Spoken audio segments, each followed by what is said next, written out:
piano studio of Lisa Bailey and our continued series on the Circle of Fifths Scale Mania.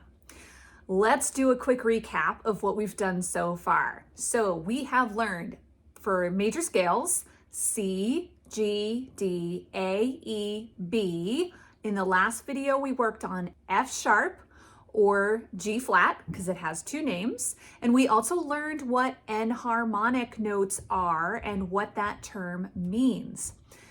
This video is going to focus on our major scale of C sharp, also known as D flat. So we have more enharmonic scales today, and we're gonna look at both of the key signatures like we did last video of C sharp and of D flat for this week.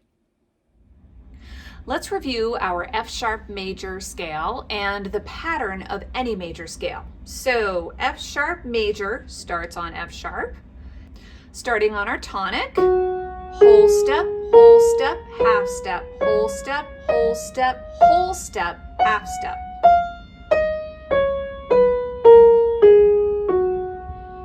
All right, so that is the pattern of a major scale and our F sharp scale, also known as G flat. Remember that from last week.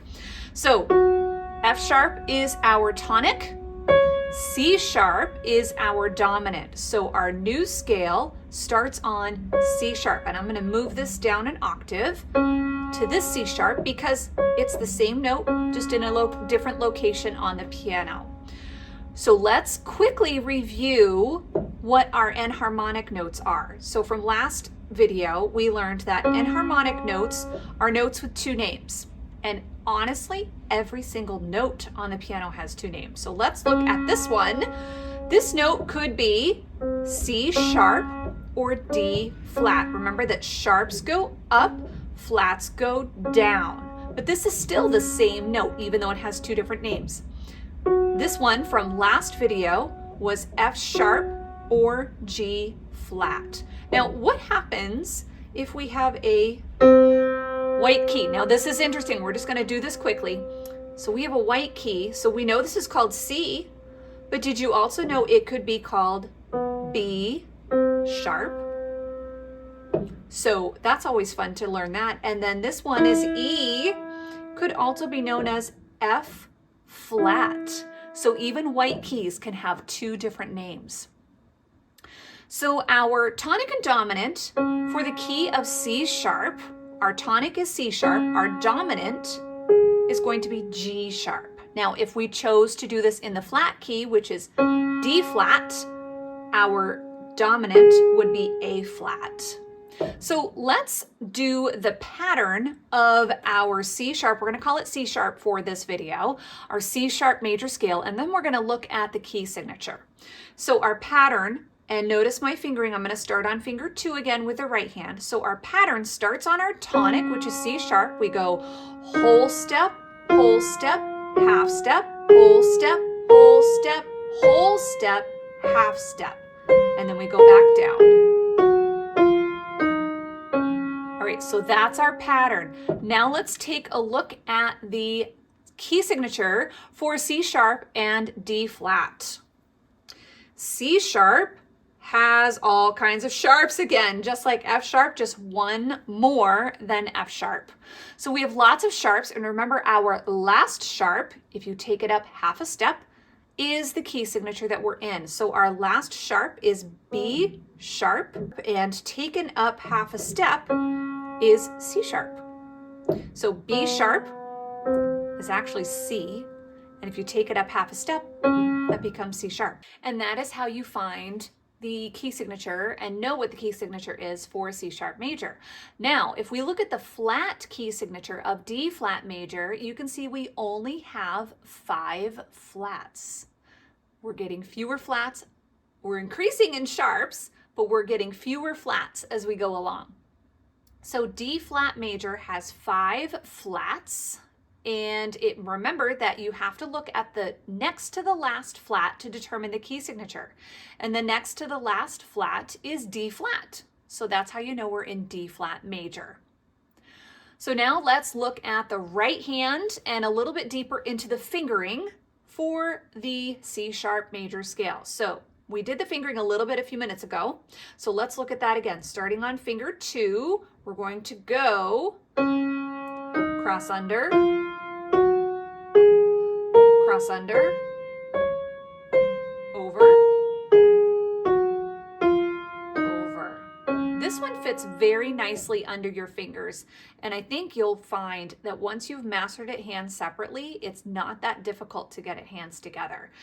The flats, the black keys and the white keys fall beautifully under your thumbs, the white keys under your thumbs and the black keys under fingers 2, 3, and 4. And it's just a very natural key signature to play in. So for the left hand, we're going to start on finger 3 this time for the left hand and look at what the fingering is for this one. So starting on the tonic with finger 3, cross 4, cross 2.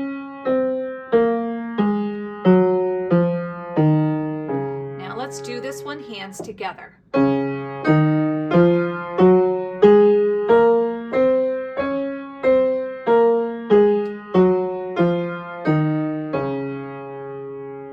Very nice. Okay, time for the 2-octave scale.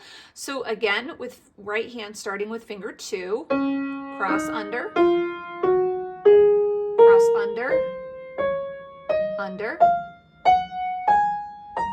under, and then back down, cross 4 over, 3 over, 4 over, 3 over. Okay, good. And remember, as we are moving higher on the piano, remember to tip onto your hip so that your arm stays in line, your hand, stays in line with your arm, and that your shoulders are as centered as possible over in front of what you are playing.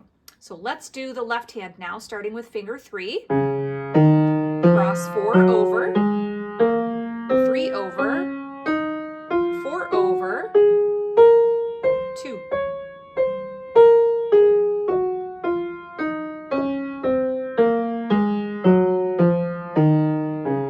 Do hands together, and remember, as we get higher up towards our 2nd octave, tip on that, tilt on that hip.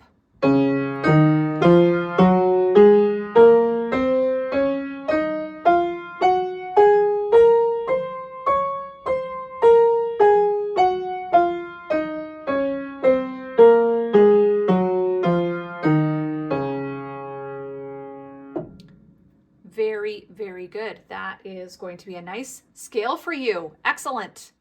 As I mentioned in the last video, with our improvisation, and you're starting with the 5-finger scale, remember that it's okay to have your thumb and your pinky on black keys for the improvisation when you're working on the 5-finger scale, because you're only working with these 5 notes.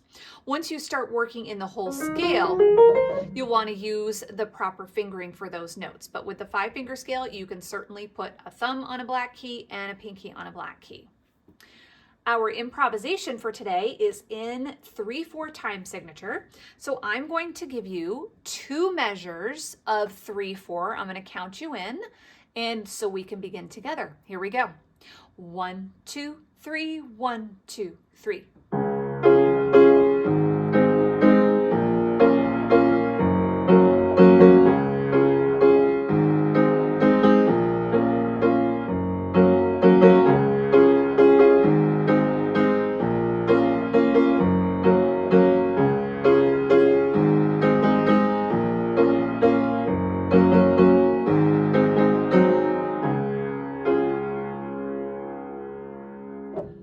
Very nice. That one went by very quickly. That is a fun little improvisation. So go back and do that again a few times and work in that key signature. And when you're ready, go ahead and use the full scale in the key of C sharp.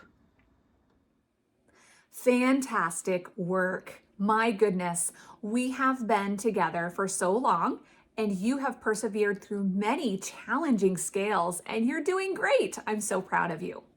Continue on, as I always say, continue on with hands separate to learn these more challenging scales so that you can play them smoothly and freely, hands separately, and then do hands together.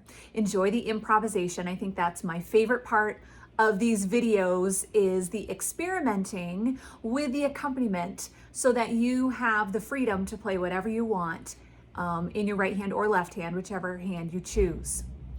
Next video, we will be moving solidly into our flat key signatures, and we will be starting with A flat major. See you then.